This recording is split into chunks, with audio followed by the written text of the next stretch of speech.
আসসালামু আলাইকুম everyone, welcome back to my channel যারা কিচেন। সবাই কেমন আছেন? আশা করি সবাই ভালো আছেন।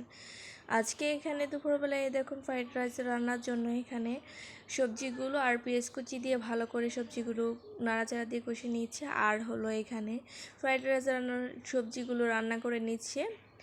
দেখুন সবজি কিন্তু বসিয়ে দিয়েছে, তা আপনাদেরকে আমি শর্ট করে দেখাচ্ছি, পুরোটা দেখাচ্ছি না। আমি আপনাদেরকে সবজির ভিডিও আগেও দেখিয়েছি, আজকে একটু শর্ট করে দেখালাম।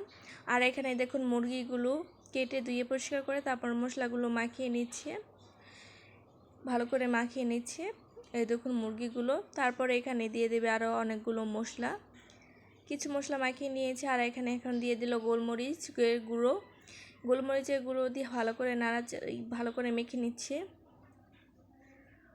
দেখুন ভালো করে মেখে নেওয়ার পর এখানে দিয়ে দিল লাল মরিচের গুঁড়ো, শুকনো মরিচের গুঁড়ো, এইগুলো দিয়ে ভালো করে মেখে নেবে। আর এখানে দিয়ে দিল কর্নফ্লাওয়ার দিয়ে ভালো করে এগুলো ভালো করে মিক্স করে ভালো করে মেখে নিতে হবে, যাতে মুরগির ভিতরে মশলাগুলো ঢুকে যায়।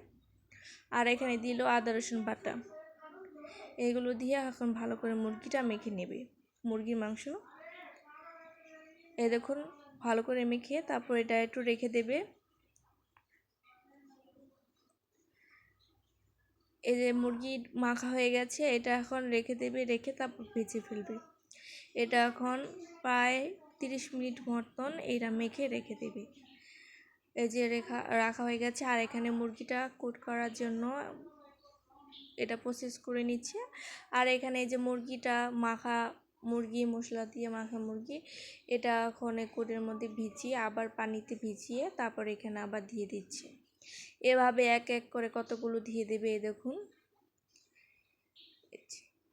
কুট করে নিচ্ছে, এখন বানিয়ে নিল, এভাবে অনেকগুলো বানিয়ে নেবে, তারপরে এটা মুরগিগুলো ভেজে নেবে। আর এখানে যে ফ্রাইড রাইস কিন্তু প্রায় রান্না হয়ে গেছে। এখন এখানে দিয়ে দিল সয়া সস দিয়ে ভালো করে এখন নাড়াচাড়া দিয়ে দেবে। ফ্রাইড রাইসটা ভালোই রান্না হচ্ছে। এই রান্নাটা আমার মেজো বোন রান্না করছে, আমার আম্মু রান্না করছে না। আমার আম্মুর শরীর ভালো না, তিনি অসুস্থ, তার জন্য আমার মেজো বোন রান্না করছে। দেখুন ফ্রাইড রাইস রান্নাটা প্রায় হয়ে আসছে, আপনাদেরকে আমি শর্ট করে দেখাচ্ছি, পরবর্তীতে আপনাদের আমি এক সময় ফুল ভিডিও দেখিয়ে দেব। আজকে এ পর্যন্তই। আপনাদের যদি এই রেসিপিটা ভালো লাগে তাহলে আমার পাশে থাকবেন, লাইক কমেন্ট শেয়ার করবেন। সবাই ভালো থাকবেন, সুস্থ থাকবেন। আল্লাহ হাফেজ।